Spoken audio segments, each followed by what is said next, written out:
Hidden from sight for over 2 millennia, ancient steps have been unveiled at the renowned ancient Pool of Siloam in Jerusalem, a site of profound significance in both the New and Old Testaments.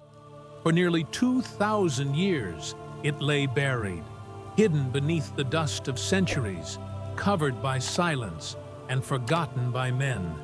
Yet, deep within Jerusalem, something extraordinary waited to be brought back into the light.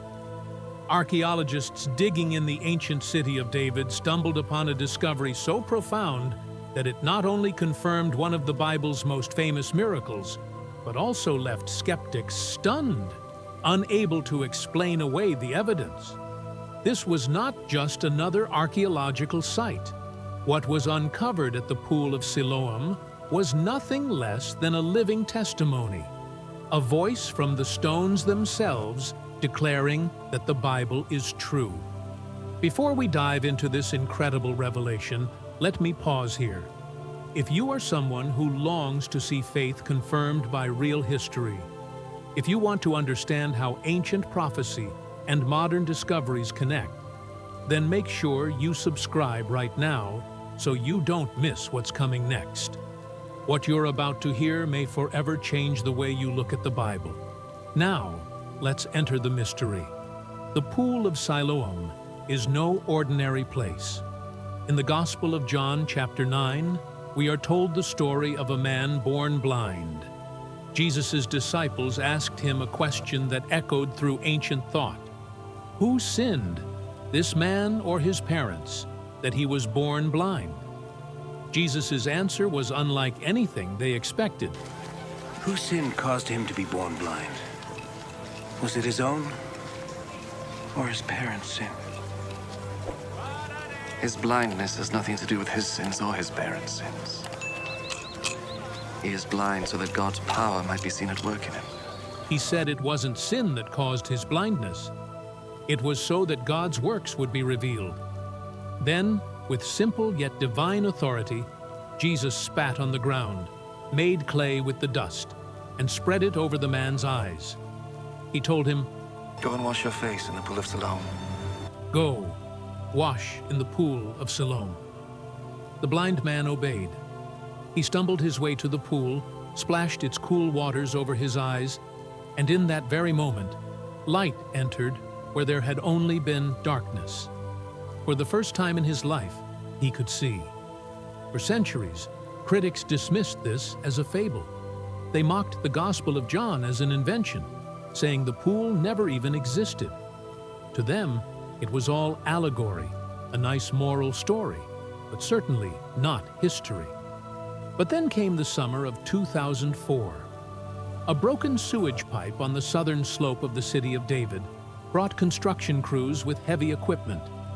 As bulldozers cut through the earth, something strange emerged. Wide steps carved into stone. At first, it seemed insignificant, but as archaeologists rushed in, the soil gave way to a breathtaking sight, layer upon layer of massive stone steps descending into what was clearly a monumental pool. This was not the tiny Byzantine-era pool tourists once thought was Siloam. This was far older, far grander. This was the real Pool of Siloam, the very place where Jesus sent the blind man.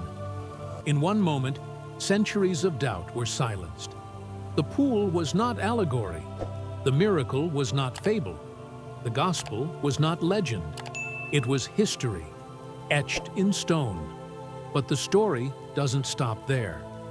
To understand the pool, we need to go back 700 years before Christ, to the days of King Hezekiah. Jerusalem faced its deadliest threat, the Assyrian Empire. King Sennacherib was sweeping through the land, city after city falling before his armies. Jerusalem's lifeline, the Gihon Spring, was outside the city walls, vulnerable to enemy control. If the Assyrians seized it, Jerusalem would die of thirst. Hezekiah made a daring decision. He ordered his men to carve a tunnel through nearly 1,750 feet of solid rock, channeling the spring's water safely inside the city. The Bible records this feat in 2 Kings 20:20, saying, "He made the pool and the conduit and brought water into the city." That tunnel still exists today, a remarkable engineering achievement of the ancient world. Its waters poured into a great reservoir, the Pool of Siloam.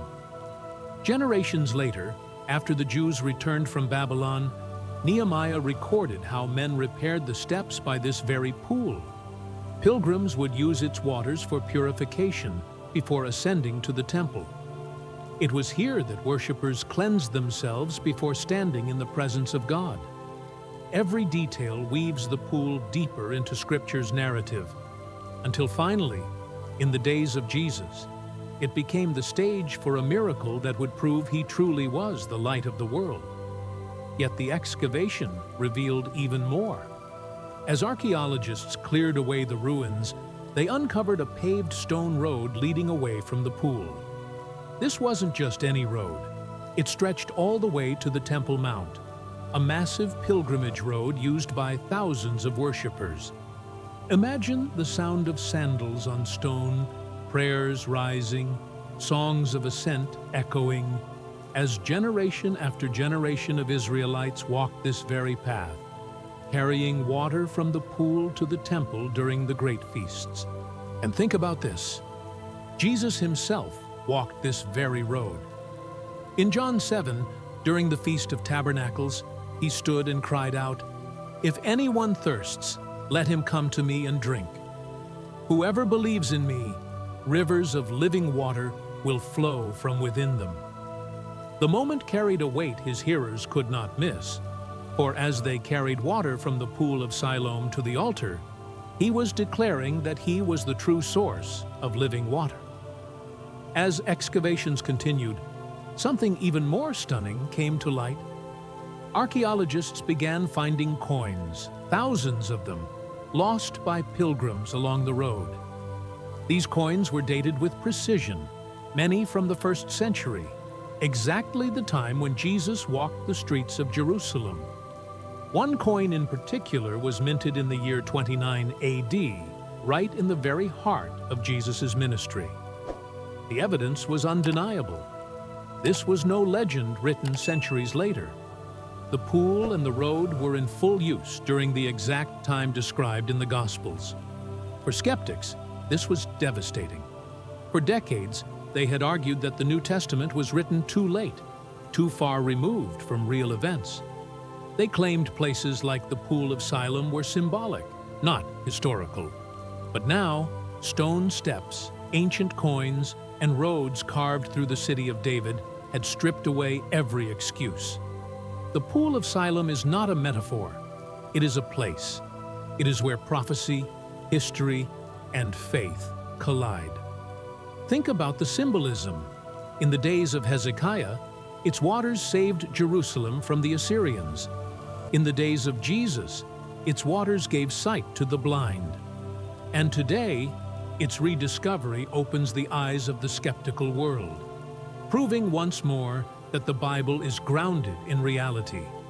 Jesus said, "While I am in the world, I am the light of the world."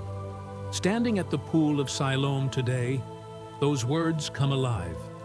The pool itself becomes a witness, testifying that the light came into the world, and no darkness, whether armies, time, or doubt, could extinguish him. For nearly 2 millennia, this site lay hidden, waiting for its time. And now, at the dawn of the 21st century, when unbelief has reached its height, it has been revealed again. The steps where the blind man washed, the road where pilgrims walked, the coins that marked the days of Christ, all stand as unshakable proof that the Bible is not myth, but history. And yet, more than history, it is prophecy fulfilled before our very eyes. The Pool of Siloam whispers through the ages, the Bible is true, Jesus is real, and his works remain for all who have eyes to see. So the question is, do you see?